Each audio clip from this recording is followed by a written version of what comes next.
सभी को जय हिंद। मैं गीता भामनिया, जिला इंदौर, मध्य प्रदेश से MPPSC मेन एग्ज़ाम के प्रीवियस पेपर समझ रहे हैं।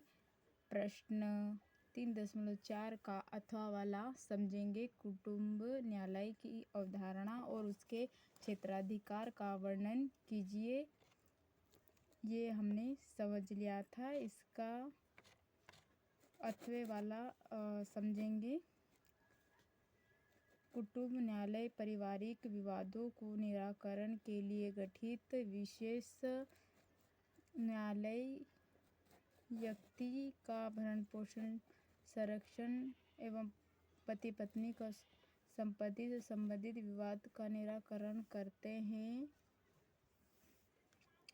फर्स्ट वाला पॉइंट है कुटुंब न्यायालयों की स्थापना पारिवारिक न्यायालय अधिनियम 1984 के अंतर्गत, जिसमें पारिवारिक विवादों में सुलझ द्वारा त्वरित निपटारा सुनिश्चित किया जा सके। सेकेंड वाला है कुटुंब न्यायालय का गठन प्रत्येक राज्य सरकार द्वारा उच्च न्यायालय से सलाह लेकर 10 लाख से अधिक आबादी वाले प्रत्येक शहर में किया गया है।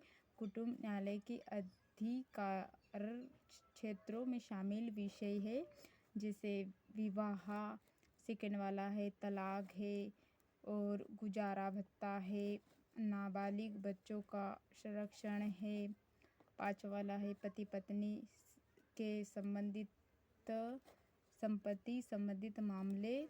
कुटुंब न्यायालय के अधिकारों के क्षेत्र में शामिल विषय है जैसे कि तीसरा वाला पॉइंट समझेंगे। गुजारा भत्ता क्या है, यानी कि ने किसी भी व्यक्ति का खाना, कपड़े, घर, शिक्षा और इलाज जैसी बुनियादी ज़रूरतों को हार्दिक मदद देना। आमतौर पर जब किसी पति या पत्नी के पास ज़रूरतों का ख्याल रखने के लिए पर्याप्त साधन नहीं होते हैं, तब उन्हें गुजारा भत्ता दिया जाता है, उसे हम कहेंगे गुजारा भत्ता। फिर है चौथा वाला पॉइंट समझेंगे। नाबालिग बच्चों का संरक्षण क्या है।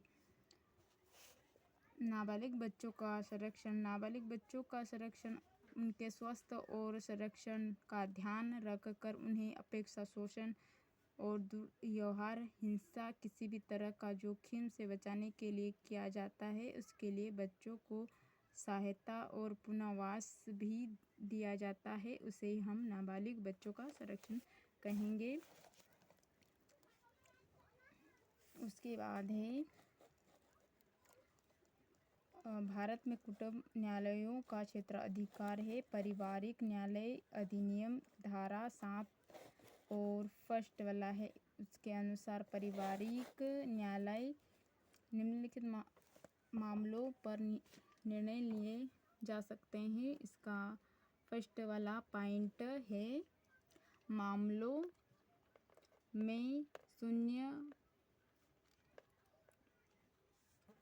शून्य करना, मुकदमे या कार्रवाई करना, अधिकारी की बहाली और विवाही विघटन आदि आदेश देना है। और सेकेंड वाला है किसी पक्ष की संपत्ति संबंधित विवाद, पक्ष अधिकारों के विवाद, मुकदमे और कार्यवाही। और तीसरा वाला है वैवाहिक संबंध से उत्पादन परिस्थितियों से निषेधा ज्ञान के लिए एक वाद कार्यवाही है।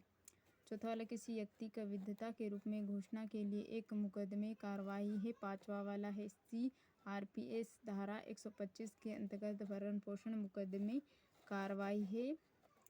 और छठा वाला है किसी भी व्यक्ति का संरक्षण या किसी भी वयस्क की अभिरक्षा संबंधित मामले आदि है। कुटुंब न्यायालय का अधिकार क्षेत्र अन्याय होता है। इसके बाद इन मामलों पर ना तो जिला न्यायालय है और ना ही अधीनस्थ सिविल न्यायालय में मजिस्ट्रेट क्षेत्राधिकार हो सकता है।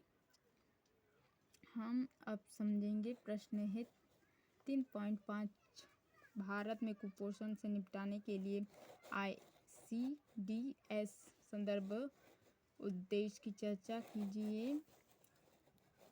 और इसका अथवे में दिया है असंक्रामक बीमारियों पर एक टिप्पणी। फर्स्ट वाले का समझेंगे उत्तर। ICDS एक केंद्र प्रयोजन अम्ब्रेला योजना है जिसके अंतर्गत पोषण, टीकाकरण, सेला पूर्व शिक्षा आदि कार्यक्रम संचालित किए जाते हैं। इसे वर्ष में 1975 में आरंभ किया गया है। मिशन पोषण 2.0 पोषण ट्रैकर के अंतर्गत फरवरी 2023 को मापे गए लगभग 5.6 करोड़ बच्चों में कुपोषण बच्चों का प्रतिशत 7.7 पाया गया है। वहीं इनमें से 2.6% बच्चों में गंभीर रूप से कुपोषित है।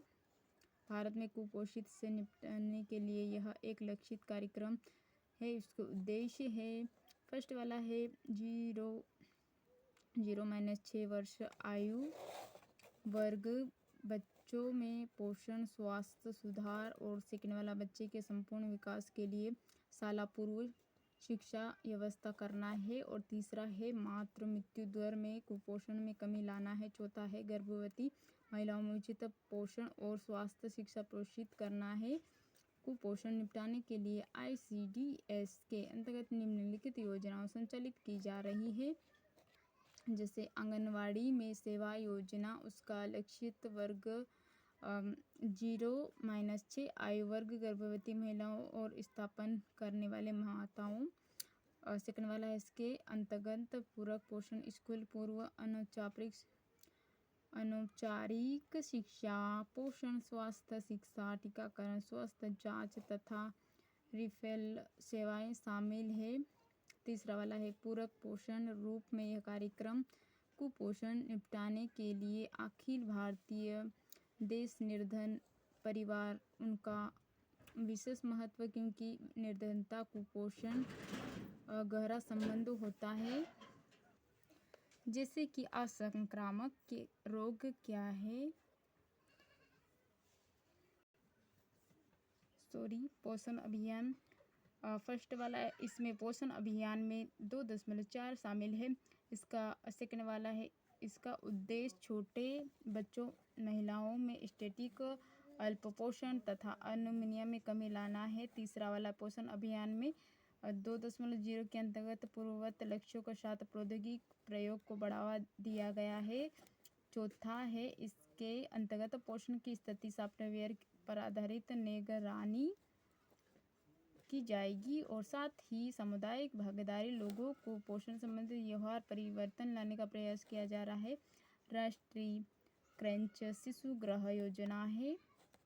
इसके अंतर्गत कामकाज महिलाओं के 6 माह से 6 वर्ष की आयु में वर्ग बच्चों का दिन भर देखभाल सुविधाएं करती है। इसमें बच्चों को पूरक पोषण, आरंभिक चाइल्ड केयर शिक्षा, स्वास्थ्य सुविधा प्रदान की जाती है। उपरोक्त विवरण स्पष्ट है कि ICDS एक व्यापक कुपोषण उन्मूलन कार्यक्रम है। इसमें समय के साथ आवश्यकता अनुसार परिवर्तन भी किए गए हैं। इसमें देश के स्वास्थ्य भविष्य का निर्माण संभव हो सकता है। और अथवे में हम असंक्रामक समझेंगे। और चैनल को लाइक सब्सक्राइब करें।